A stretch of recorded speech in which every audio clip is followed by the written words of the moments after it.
Happy birthday to you. काटो काटो cake काटे To you, Sundar. Happy birthday to खानु खानु खाउनु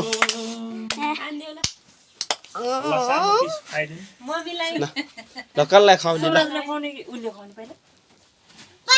सोमराले खुवाउने अनि फेरि तपाईँले खुवाइदिनु ल काटेर चाहिँ मम्मीलाई खुवाउने हैन मम्मी बाबालाई बहिनीलाई सबले खुवाइदिनु ल बिस्तारै थोरै थोरै थोरै थोरै निकाल्नुस् न मुखमा नहाल्नु हाडे निकाल तिमी खानु ग्लम्मै हो बुनुलाई नै खुवाइदिनु लगाइदिनु नातिर गालातिर पछि यता हेर्ने यता यता हेर्न यता ओए उडी यता फर्किनु यता हेर्न क्वाड क्वाइ पछि गरेर राम्रोसँग बाबा पनि म Video सोनिया